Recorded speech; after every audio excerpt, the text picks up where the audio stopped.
السلام عليكم ورحمة الله وبركاته. نحمد الله العظيم نصلي ونسلم على الرسول الكريم أما بعد. فقد قال الله سبحانه وتعالى في كلامه القديم والفرقان الحميد: أعوذ بالله من الشيطان الرجيم. بسم الله الرحمن الرحيم. ولا تكتموا الشهادة فمن يكتمها فإنه آثم قلبه والله بما تعملون عليم. صدق الله العظيم. அளவற்ற அருளாளனும் நிகரற்ற அன்புடையவனுமாகிய எல்லாம் வல்ல அல்லாஹுவின் பெயரால் துவங்குகிறேன். அருமைநாயகம் முஹம்மதுர் ரசூலுல்லாஹ் ஸல்லல்லாஹு அலைஹி வஸல்லம் அவர்களின் மீதும் நற்பாக்கியங்கள் நிறைந்த அவர்களுடைய உம்மத்தின் மீதும் குறிப்பாக இந்த ஜும்மா நன்னாளில் நம் அனைவர் மீதும் எல்லாம் வல்ல அல்லாஹுவின் நல்லருள் என்றென்றும் நிறைவாக உண்டாவதாக. ஆமீன். அன்பான நேயர்களே, 2026 தமிழ்நாடு சட்டமன்றத்திற்கான தேர்தல் ஏப்ரல் 23 வியாழக்கிழமை நடைபெறுவதை ஒட்டி தமிழகத்தினுடைய தேர்தல் களம் சூடுபிடிக்க துவங்கி இருக்கிற இந்நேரத்தில் அரசியலெல்லாம் பேச வேண்டாம், நாம் ஒதுங்கியே நிற்கலாம், ஆகா இந்த பழம் புளிக்கும் என்றெல்லாம் தள்ளி நிற்காமல் சில விஷயங்களை சமுதாயத்திற்கு தெரியப்படுத்த வேண்டிய கடமையும் கடப்பாடும் நமக்கு உண்டு. அந்த அடிப்படையில் ஷரியத்தின் பார்வையில் தேர்தல் வாக்களித்தல் என்பது என்ன மாதிரியானது, வாக்களிக்காமல் இருப்பதனுடைய குற்ற பின்னணி என்ன, ஓட்டுக்காக வேண்டி பணம் வாங்கி வாக்களித்தல் இது எந்த ரகம், யாருக்கு வாக்களிக்க கூடாது, யாருக்கு வாக்களிக்க வேண்டும், ஏன் வாக்களிக்க வேண்டும், வாக்குகள் சிதறாமல் இருப்பதற்கான வழிமுறைகள், இவைகள் எல்லாவற்றையும் ஒரு விழிப்புணர்வு அடிப்படையில் இந்த ஜும்மா சிந்தனைகளில் பதிவு செய்ய வேண்டியது கடமை என்ற அடிப்படையில் ஒரு சில விஷயங்களை உங்களுக்கு முன்வைக்க நான் ஆசைப்படுகிறேன். அன்பானவர்களே, உலக புகழ் பெற்ற திருக்குர்ஆன் விரிவுரை தப்சீர் மஆரிஃபுல் குர்ஆன், அதனுடைய ஆசிரியர் அல்லாமா முஃப்தி முஹம்மது ஷஃபி சாஹிப் ரஹ்மத்துல்லாஹி அலைஹி அவர்கள் வாக்களிப்பது ஓட்டு போடுவது குறித்த தனியாக ஒரு நூலை, ஒரு சிறு தொகுப்பை, ஒரு ஆய்வுரையை இவர்கள் எழுதி தருகிறார்கள். மஆரிஃபுல் குர்ஆன் என்கிற விரிவுரையில் உள்ள செய்தியின் சுருக்கத்தை உங்களுக்கு சொல்ல வேண்டும். முதலில் வாக்களித்தல் என்பது சாட்சி சொல்லுவதற்கு சமமானது. சாட்சி சொல்வது என்பது ரொம்ப முக்கியமானது. ஒருவர் சாட்சிக்காக அழைக்கப்பட்டு சாட்சி சொல்ல மாட்டேன் என்று சாட்சியை மறைப்பது பாவமானது. வாக்களித்தல் என்பது ஒரு வகையான சாட்சிதான். இவர் சரியாக செயல்படுவார் என்று நான் சாட்சி கூறுகிறேன் என்று அதற்கு அர்த்தம், நாம் தேர்ந்தெடுக்கிற நபரை பொறுத்தவரை. அல்லது இவர்களெல்லாம் எனக்கு சரிவர மாட்டார்கள் என்று சாட்சி சொல்லுவதாக அர்த்தம். அல் குர்ஆன் அல்லாஹ் சொல்லுகிறான், சாட்சிகளை மறைக்காதீர்கள். சாட்சியை மறைப்பவனின் உள்ளம் பாவம் செய்கிறது என்பது குர்ஆனுடைய வார்த்தை. அல்லாஹ்விடம் சாட்சியை மறைக்க கூடியவனை விட அநீதக்காரன் யார் என்று குர்ஆன் கேட்கிறது. وَمَنْ أَظْلَمُ مِمَّنْ كَتَمَ شَهَادَةً عِنْدَهُ مِنَ اللَّهِ என்று குர்ஆன் கேட்கிறது. எனவே சாட்சி சொல்லியாக வேண்டும் என்கிற போது நாம் வாக்களித்தாக வேண்டும். அந்த அடிப்படையில் அந்த நூலாசிரியர் வாக்களிப்பதை வாஜிப் என்று எழுதுகிறார்கள். இது உங்கள் கவனத்திற்கு தர வேண்டிய முதல் செய்தி. வாக்களித்தல் என்பது ஷஃபாஅத் என்கிற சிபாரிசு செய்தல், ரெக்கமெண்ட் என்று அதற்கு அர்த்தம். யாராக இருந்தாலும் இந்த உலகத்தில் ஒரு நல்ல காரியத்திற்கோ நல்ல நபருக்கோ சிபாரிசு செய்தால் அதன் நன்மைகள் அவருக்கு உண்டு. கெட்ட காரியத்திற்கோ கெட்ட நபருக்கோ சிபாரிசு செய்தால் அதன் தண்டனையும் உண்டு என்பது அல் குர்ஆனில் சூரா அன்-நிசா அத்தியாயத்தில் அல்லாஹ் பேசுகிறான். மையஷ்ஃபா ஷஃபாஅத்தன் ஹஸனத்தன் யகுல் லஹு நஸீபும் மின்ஹா, ஒரு நல்ல சிபாரிசு செய்பவர்களுக்கு அவற்றிலே அதன் நன்மையில் பங்குண்டு. ومن يشفع شفاعة سيئة يكن له كفل منها. யாராவது ஒரு கெட்ட சிபாரிசு ஒன்றை செய்துவிட்டால் அதனுடைய தீமையிலேயும் அவருக்கு பங்குண்டு என்ற குர்ஆனின் வாசகம் வாக்களிக்க போகும் இந்த நேரத்தில் கவனிக்கத்தக்கது. மூணாவது எழுதுகிறார்கள், வாக்களித்தல் என்பது ஒரு அமானிதம். யார் நாட்டுக்கு நன்மை செய்வார், மக்களுக்கு சேவை செய்வார் என்று உங்களிடத்தில் கேட்கிற போது அந்த அமானிதமான பொறுப்பை சரியாக நிறைவேற்ற வேண்டும்.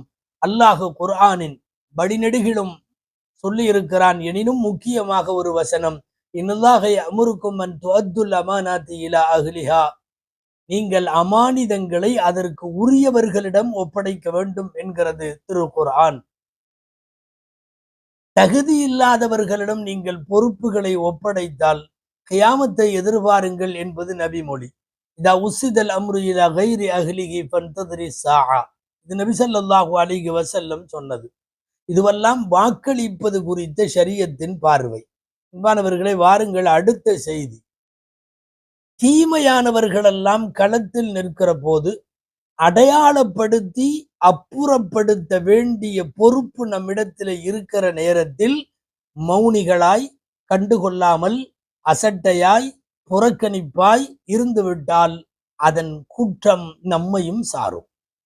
நபிகள் நாயகம் ஸல்லல்லாஹு அலைஹி வஸல்லமுடைய நபிமொழி, இன்னன்னாஸ இதா ரஅவ் ஸாலிம அலா யதைஹி, யாராவது ஒரு அநியாயக்காரன் ஒருவனை அவர்கள் தங்களுக்கு முன்னாலே கண்டதற்கு பிறகும் அவர்கள் சரியாக பிடிக்கவில்லை அல்லது அப்புறப்படுத்தலுக்கு தேவையான காரியத்தை மேற்கொள்ளவில்லை என்றால் யூஷிகு பிஇகாபிஹி, அல்லாஹ் தண்டனையை எல்லோருக்கும் தந்து விடுவான் என்று எச்சரிக்கிறார்கள் நபி ஸல்லல்லாஹு அலைஹி வஸல்லம்.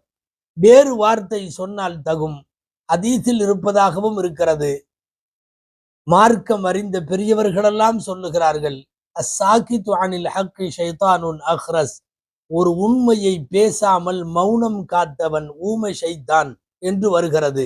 அந்த அடிப்படையில் தீயவர்கள் களத்திற்கு வருகிற போது தீயவர்கள் என்று அவர்களை அடையாளம் காட்ட வேண்டிய பொறுப்பு முக்கியமானது. எதைவிட முக்கியமானது தெரியுமா? இவன் நல்லவன் என்று ஒருவனை அடையாளப்படுத்துவதை விட இவன் தீயவன் என்று அப்புறப்படுத்துவதற்கான முயற்சியை மேற்கொள்ளுதல் அது மிகவும் முக்கியமானது. இது இரண்டாவது செய்தி. அன்பானவர்களே, மூன்றாவது செய்தி, வாக்களிக்கிற நேரத்தில் நம் கவனத்திற்கு வர வேண்டியது, தெளிவாக மார்க்கத்தின் ஷரியத்தின் சட்டம், வாக்கு செலுத்துவதற்கு பணம் பெறுவது ஹராம். இன்றைக்கு ஏறத்தாழ களத்தில் நிற்கிற எல்லாருமே ஒன்றிரண்டு விதிவிலக்குகள் இருக்கலாம். பணமாக, பொருளாக, ஆதாயங்களாக கொடுத்து எனக்கு வாக்கு செலுத்துங்கள் என்று கேட்பவர்கள் நிச்சயமாய் தூய்மையான அரசியலை கொண்டவர்களாக இருக்க முடியாது. வாக்கு செலுத்துவதற்கு பணம் வாங்குவது லஞ்சம், வாக்கு செலுத்துவதற்கு பணம் வாங்குவது ஹராம், மார்க்கத்திலே தடுக்கப்பட்டிருக்கிறது அவைகள். இது சம்பந்தமாக சர்வதேச அளவில் இஸ்லாமிய மார்க்க அறிஞர்களின் தீர்ப்புகள் அத்தனையும் இருக்கிறது. நமக்கு ஒருவன் நம்முடைய வாயிலே, வீட்டு வாசலிலே கொண்டு வந்து காசு கொடுத்து நம் உரிமையை வாங்குகிறான், நம் உடைமையை வாங்குகிறான், நாம் செலுத்த வேண்டிய வாக்கை அவன் காசு தீர்மானிக்கிறது என்றால் அந்த வாக்கை கொடுப்பவன் ஒரு பக்கம் இருக்கட்டும், அவன் அயோக்கியன். ஆனால் வாங்குகிறவனும் எவ்வளவு பெரிய அயோக்கியன். கேட்டால் இது நம்முடைய பணம் தானே, நாம் வாங்கலாம். இல்லை, வாக்குக்காக என்று பணம் பெறுவது பச்சையாக ஹராமாகும். குர்ஆனில் உள்ள ஒரு வரி ஒன்று சொல்ல வேண்டும். பக்கத்து நாட்டினுடைய அரசாங்கத்தின் சார்பாக பணமூட்டை ஒன்றை அல்லாஹுவின் நபியாகவும் அகில உலகின் சிறந்த ஆட்சியாளராகவும் இருந்த சுலைமான் அலைஹிஸ்ஸலாமுக்கு பணமூட்டையை கொண்டு வந்து வாசலிலே வைப்பார்கள், அன்பளிப்பாய் எடுத்துக்கொள்ள சொல்லி. அந்த அன்பளிப்புக்கு பின்னாலே ஆயிரம் விஷயம் இருக்கலாம். அப்போது சுலைமான் அலைஹிஸ்ஸலாம் அன்பளிப்பு கொண்டு வந்த பணமூட்டையோடு வந்த பொற்காசுகளோடு வந்த அவர்களை பார்த்து சுலைமான் அலைஹிஸ்ஸலாம் பேசிய ஒரு வசனத்தை நாமெல்லாம் விளங்க வேண்டும் என்பதற்காகவே இன்றைக்கு வரையும் திருக்குர்ஆனில் அல்லாஹ் வைத்திருக்கிறான். அத்துமித்தூனனி பிமாலின், என்னை காசு கொடுத்து வாங்க பார்க்கிறீர்களா? என்னை காசு கொடுத்து சுகம் அனுபவிக்க சொல்ல பார்க்கிறீர்களா? பமா ஆத்தானி அல்லாஹு ஹைருன் மிம்மா ஆத்தாக்கும், நீங்க எனக்கு கொடுக்கிற பணத்தை விட என் இறைவன் எனக்கு கொடுத்திருப்பது சிறந்தது.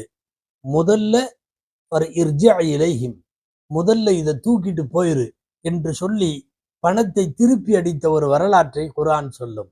ஆம், நம்முடைய உழைப்பல்ல, நம்முடைய சம்பாத்தியம் அல்ல, எவனோ ஒருவன் தன்னுடைய வருங்காலத்தை, தன்னுடைய வெற்றியை தீர்மானிக்க கொண்டு வந்து காசு கொடுக்கிற போது அதை வாங்குவது ஏறத்தாழ பிச்சை எடுப்பதற்கு சமம்.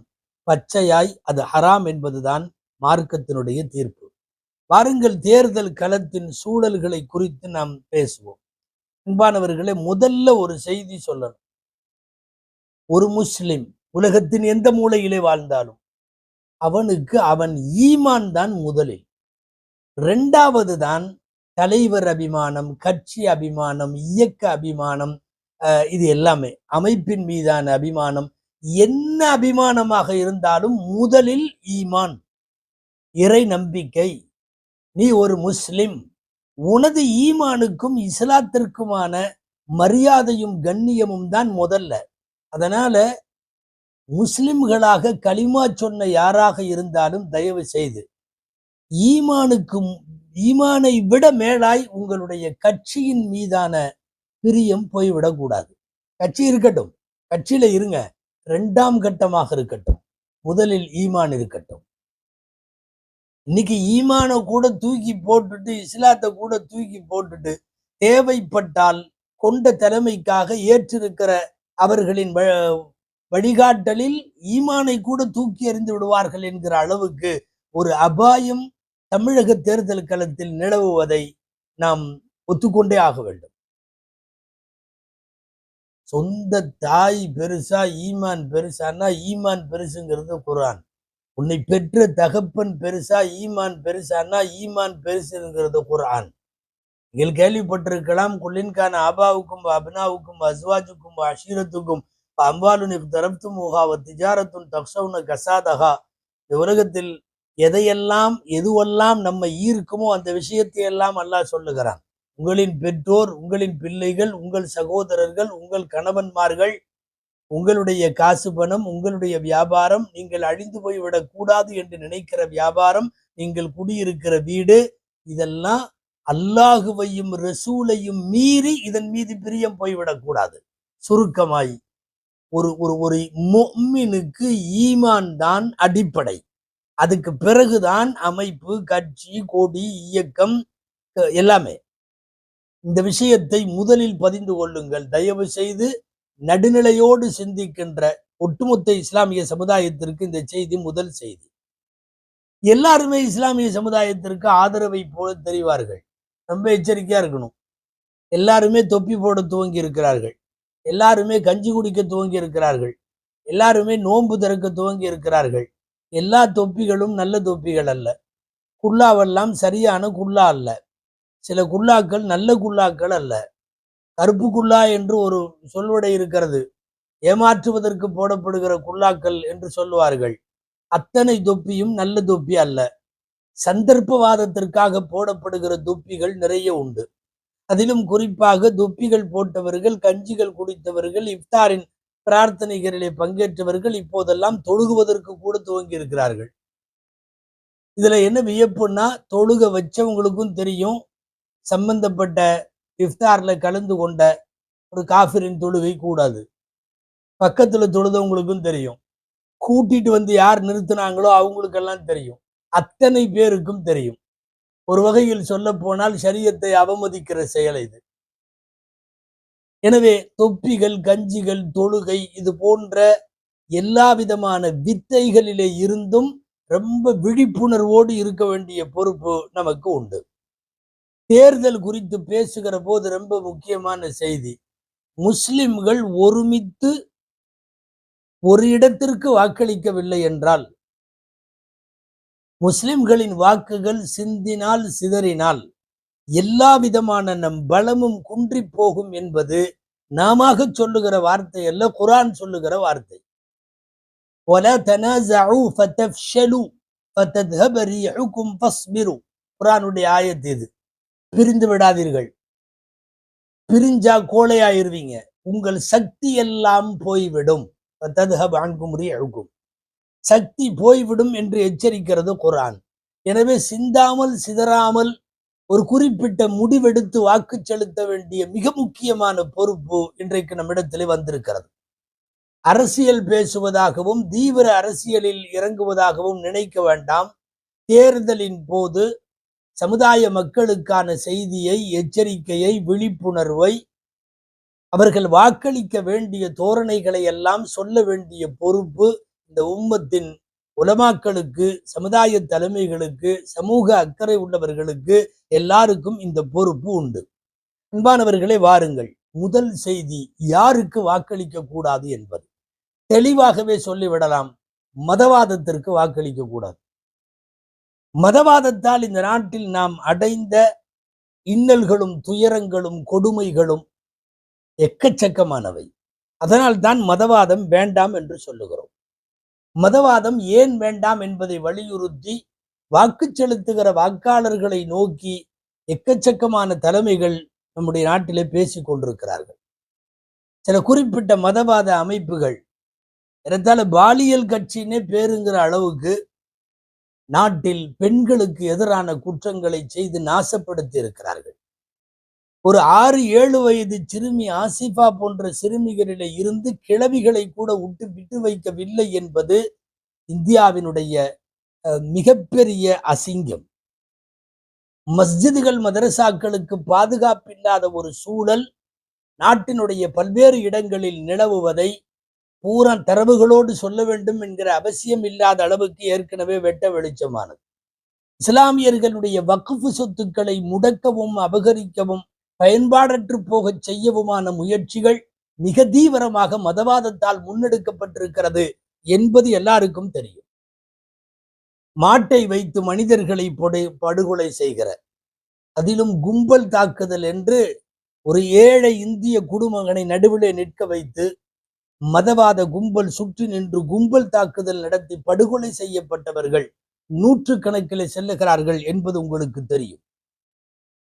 இஸ்லாமியர்களை மாத்திரம் குறிவைத்து அவர்களின் வீடுகள், அவர்களின் வணிக தலங்கள், அவர்களினுடைய மஸ்ஜிதுகள் என்று சில குறிப்பிட்ட இந்தியாவின் மாநிலங்களில் எப்போதும் புல்டோசர் தயார் நிலையில இருப்பது இந்த நாட்டினுடைய மதவாதத்தினுடைய சாபக்கேடு.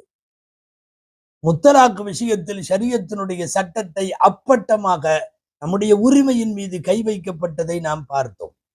சிஏஏ, என்ஆர்சி போன்ற மிக மோசமான கருப்பு சட்டங்களின் வழியாக இந்திய இஸ்லாமிய மக்களின் குடியுரிமையை தகர்ப்பதற்கான வேலையை மதவாதம் முன்னெடுத்தது என்பது நமக்கு தெரியும். பொது சிவில் சட்டத்தை நாடு முழுவதும் அமல்படுத்துவோம் என்று சொல்லுகிற மதவாதத்தினுடைய ஓங்காரம், அந்த குரல் வீரியம் பெற்று வருவதும் உங்களுக்கு தெரியும். இஸ்லாமியர்கள் சம்பந்தப்படுகிற கல்விக்கூடங்களின் பெயர்கள் மாற்றப்பட்டு, தெருக்களின் பெயர் மாற்றப்பட்டு, ஊர்களின் பெயர் மாற்றப்பட்டு, இந்தியாவினுடைய புனித சின்னங்களாக அடையாளம் செய்யப்பட்ட புராதன சின்னங்களின் பெயர் மாற்றப்பட்டு, இப்படி ஒரு வரலாற்று மாற்றம் நடைபெறுவதையெல்லாம் தாண்டி நாடு முழுக்க ஒரு வெறுப்பு அரசியல் முன்னெடுக்கப்பட்டிருக்கிற காரணத்தால் நிச்சயமாய், சர்வ நிச்சயமாய் மதவாதத்திற்கு வாக்களிக்க முடியாது, வாக்களிக்க கூடாது. ஒண்ணு தெரிஞ்சுங்க, வாக்கு என்பது ஏதோ அரசியல், இது மார்க்கத்திற்கெல்லாம் அப்பாற்பட்டது என்று நினைக்க வேண்டாம். நீங்கள் செலுத்துகிற வாக்கின் மூலம் ஒட்டுமொத்தமாக அல்லாஹுவை, ரசூலை, முஸ்லிம் சமுதாயத்தை எதிரானவர்களுக்கு சாதகமாக்கி நீங்கள் சொந்த சமுதாயத்தை குழி தோண்டி புதைக்க முற்படுகிறீர்கள் என்று பொருள். எனவே மதவாதத்திற்கும், அவர்களின் துணை போபவர்களுக்கும், அவர்களோடு ஒத்துப்போகிறவர்களுக்கும் வாக்களிக்க வேண்டாம் என்று வேண்டுகோள் வைக்க நாட்டில் எல்லாரும் கடமைப்பட்டிருக்கிறார்கள். பாருங்கள், அடுத்து ஒரு செய்தி. தமிழகத்தில் இன்றைக்கு ஒரு பிரபலமான திரைப்பட நடிகருக்கு பின்னாலே ஒரு பெரும் கூட்டம், குறிப்பாக இளைஞர் கூட்டம், அவருடைய நடிப்பால் ஈர்க்கப்பட்டு மதிமயங்கிய கூட்டம் பின்னாலே போய்கொண்டிருப்பதை பார்க்கிறோம். தமிழகத்தின் மார்க்க அறிஞர்கள் சபை வழியாக தமிழக முஸ்லிம்களுக்கு சொல்லப்படுகிற செய்திகளிலும் பிரபலமான நடிகர்களின் பின்புலத்தை நோக்கி போய் உங்கள் வாக்குகளை வீணாக்க வேண்டாம் என்கிற செய்தி தரப்பட்டிருக்கிறது. முதல் விஷயம், தலைமைத்துவத்திற்கான தகுதி அங்கே தெரியவில்லை. பொது வாழ்க்கையில் தூய்மை இருப்பதாகவும் தெரியவில்லை. சொந்த வாழ்க்கையிலும் ஏராளமான பிரச்சனைகள். நாம் அதையெல்லாம் பேசப் போவதும் இல்லை. அது ஒரு வகையில் நமக்கு தேவையும் இல்லை. இதற்கு முன்னுண்டான எந்த அரசியல் அனுபவமும் இல்லை. பேசுகிற பேச்சுக்களிலும் எந்த பக்குவமும் இல்லை. வருங்காலத்தில் ஒருவேளை அதிகார மையங்களுக்கு வருகிற போது என்ன செய்யலாம் என்கிற தொலைநோக்கு, தூர நோக்கு பார்வையும் அம்சங்களும் திட்டங்களும் எதுவுமே இல்லை. இதையெல்லாம் வரிசைப்படுத்தி சினிமா பிரபலங்களுக்கு பின்னாலே போய் வாக்களித்து விட வேண்டாம் என்பதை தமிழ்நாடு உலமாக்கல் சபையெல்லாம் ஏற்கனவே சொல்லி இருக்கிறது.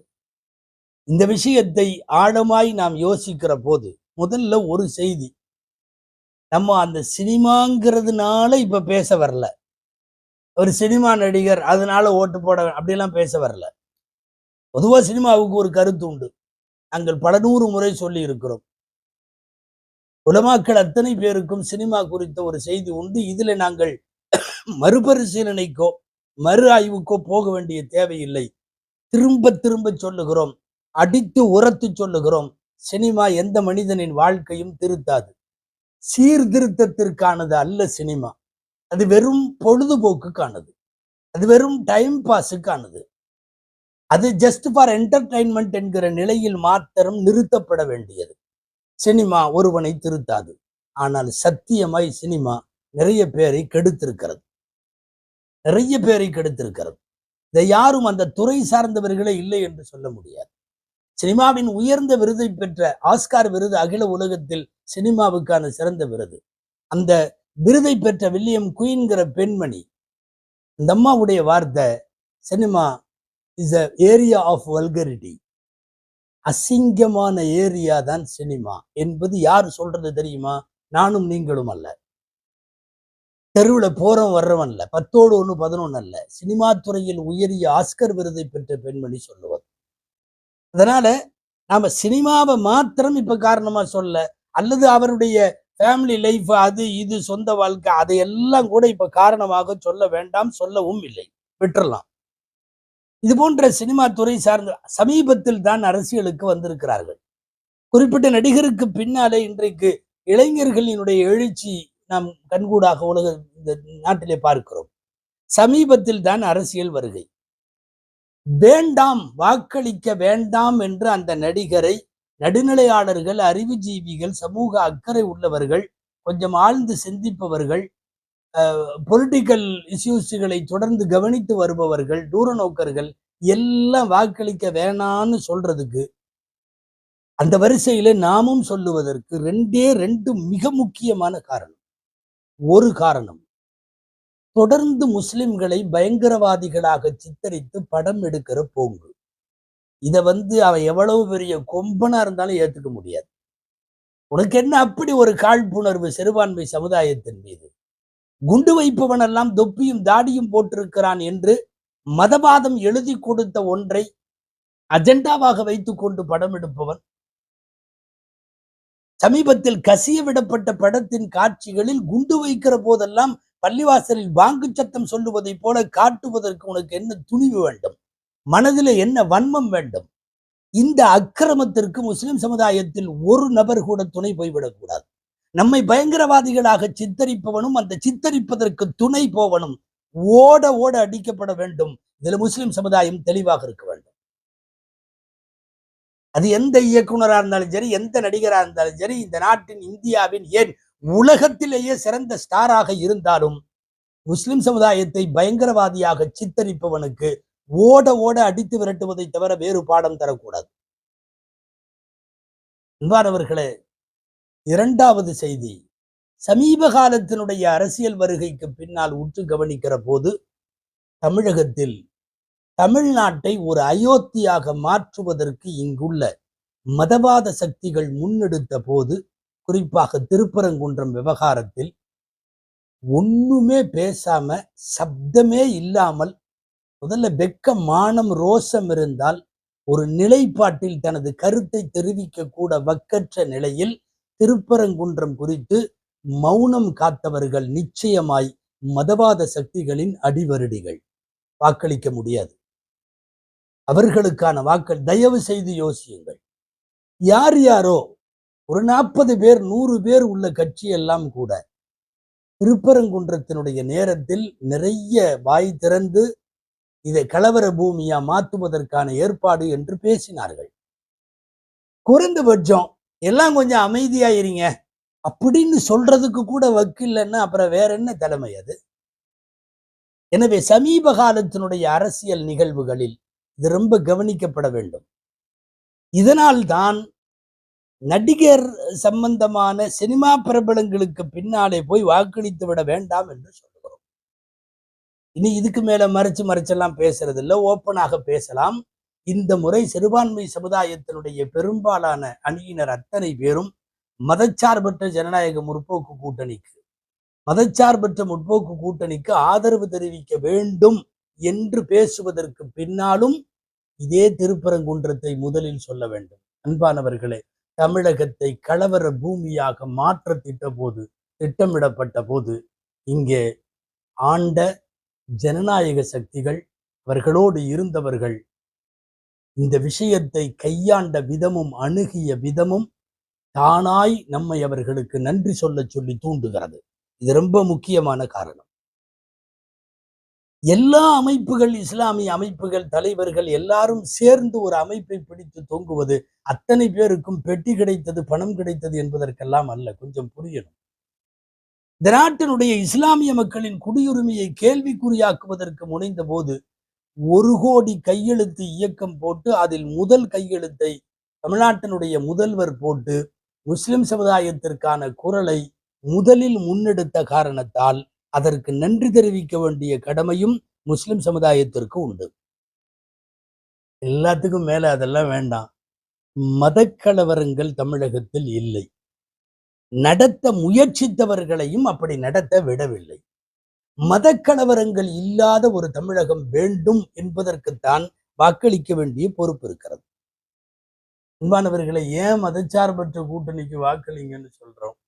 அது எல்லாருமா சேர்ந்து முன்னெப்போதும் இல்லாத தேர்தல்களை விட இந்த தேர்தலின் ஒரு அதிசயம், தமிழ்நாடு ஜமாத்துல் உலமா சபை, ஜம்மியத்துல் உலமா சபை, தமிழக மஸ்ஜிதுகளின் கூட்டமைப்பு, இந்திய யூனியன் முஸ்லிம் லீக், தமிழ்நாடு முஸ்லிம் முன்னேற்ற கழகம், SDPI, மனிதநேய ஜனநாயக கட்சி, ஏராளமான மார்க்க ரீதியான அத்தனை அமைப்புகள், இது எல்லாம் ஒரு அணியில நின்று மதச்சார்பற்ற சக்திகளுக்கு வாக்கு கேட்டு வருகிறது என்றால் அத்தனை பேரும் சுயநலம் பிடித்தவர்கள்.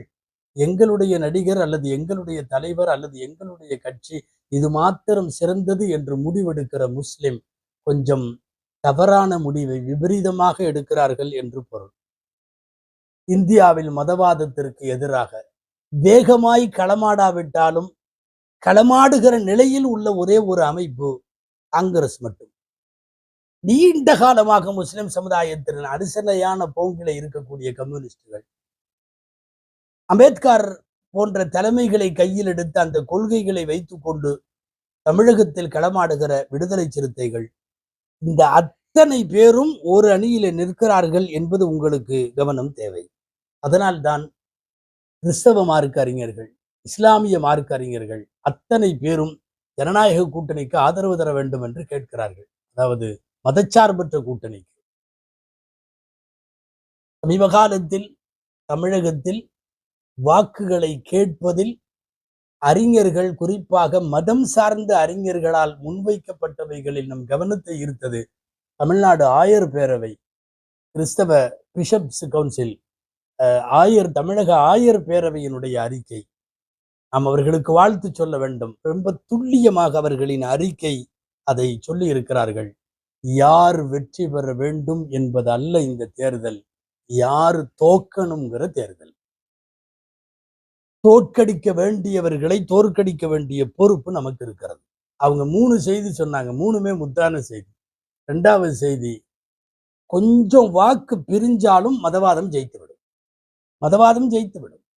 டெல்லியில உள்ளவர்கள் எங்களின் கூட்டணி ஆட்சி அமைக்கும் என்கிறார்கள். அவங்க குறிப்பிட்ட கட்சியெல்லாம் சொல்லல, முதல்வர் வேட்பாளரை எல்லாம் சொல்லவே இல்லை. எங்கேயுமே தொடர்ந்து அவர்கள் எங்கள் கூட்டணி நாட்டை ஆளும் என்கிறார்கள். ஆயர் பேரவையின் 2வது வரி இது. கொஞ்சம் சிதறனாலும் மதவாதம் வந்துவிடும். இந்த 2 விட ஹைலைட்டு தமிழக ஆயர் பேரவை தந்த ஒரு 3வது செய்தி என்ன தெரியுமா? ஒருவர் கிறிஸ்தவர் என்ற பெயர் உள்ளவர் என்பதற்காகவெல்லாம் ஓட்டு போடாதீங்க. அவர் பேரு கிறிஸ்தவ பேரா இருக்கு அப்படிங்கிறதுக்காகவெல்லாம் ஓட்டு போடாதீங்க. அவர் எதை சார்ந்திருக்கிறார்? மதவாதத்தின் வாசம் அடிக்கிறதா? மதவாதத்தோடு மறைமுக நிழல் தொடர்பில் இருக்கிறாரா? மதவாதத்தோடு நேரடியாக கூட்டணியா என்பதையெல்லாம் பார்த்து வாக்களியுங்கள். பெயர் கிறிஸ்தவராக இருந்தாவெல்லாம் ஓட்டு போட வேண்டாம் என்று ஆணைய உடைச்சது மாதிரி அற்புதமான வார்த்தை அவர்களின் வார்த்தை. குறிப்பாக தமிழக முஸ்லிம் மார்க்க அறிஞர்களின் சபையான தமிழ்நாடு ஜமாத்துல் உலமாவும் கிறிஸ்தவ அறிஞர்களின் சபையான பிஷப் கவுன்சிலும் ஒரே கருத்தைத்தான் முன்வைத்திருக்கிறார்கள். மதவாதம் ஒடுக்கப்பட வேண்டும். ஓட்டளிக்கப்படாமல் அவர்கள் வாக்கில்லாமல் அவர்கள் புறக்கணிக்கப்பட வேண்டும் என்பதையெல்லாம் மையப்படுத்தி வைத்து உங்களிடத்திலே சொல்ல வருவது, நீங்கள் வாக்களித்தே ஆக வேண்டும். ஒரு முகமாய் குவிந்து சிதறாமல் வாக்களிக்க வேண்டும். பணம் பெறாமலும் ஆதாயங்களுக்கு அடிமையாகாமலும் வாக்களிக்க வேண்டும். ஈமானை முதலில் வைத்து கட்சி அபிமானம் மற்றும் அரசியல் ஆதாயங்களை பின்னுக்கு வைத்து வாக்களிக்க வேண்டும். தமிழகத்தை பொறுத்தவரை மதச்சார்பற்ற கூட்டணிகளுக்கு உங்கள் வாக்குகளை செலுத்த வேண்டும். எல்லாம் வல்ல இறைவனிடம் துவா செய்வோம். மதவாதமும் இஸ்லாமிய சமுதாயத்திற்கு எதிராக களமாடுகின்ற எல்லோரையும் அல்லாஹு தாலா மண்ணை கவ்வும் தோல்வியை தர வேண்டும் என்று பிரார்த்திக்கவும் தவறிவிடாதீர்கள். நபிகள் ஸல்லல்லாஹு அலைஹி வஸல்லம் கேட்ட பிரார்த்தனையை இந்த நாட்களில் இந்த வாரம் முழுக்க நாமும் கேட்க வேண்டும். அல்லாஹும்ம லா துஸல்லித் அலைனா அல்லா யகாஃபுக ஃபீனா வலா யர்ஹமுனா. எங்களின் மீது இரக்கம் காட்டாதவர்களையும் எங்கள் விஷயத்தில் இறைவனை உன்னை அஞ்சாதவர்களையும் நீ எங்கள் மீது ஆட்சியாளர்களாக சாட்டி விடாதே என்கிற துவா மிக முக்கியமானது. எல்லாம் வல்ல அல்லாஹு ஜல்ல ஷானுஹு தஆலா சிறுபான்மை சமுதாயங்களுக்கு யார் அரணாக நிற்பார்களோ அவர்களை அல்லாஹ் ஆட்சி அமர்விற்கு கொண்டு வந்து அமர்த்துவானாக. அல்லாஹ் தேர்தல் முடிவுகளை இந்தியாவில் வாழக்கூடிய சிறுபான்மை மக்களுக்கெல்லாம் ஒரு நல்லாட்சி தரும் விதத்தில் தமிழகத்தில் ஆட்சி அமைய அல்லாஹ் அருள் புரிவானாக என்று எல்லாம் வல்ல அல்லாஹ்விடத்தில் பிரார்த்தித்து நிறைவுபடுத்தலாம். வாஹிரு தஅவானா அல்ஹம்துலில்லாஹி ரப்பில் ஆலமீன். அஸ்ஸலாமு அலைக்கும் வரஹ்மத்துல்லாஹி வபரகாத்துஹு.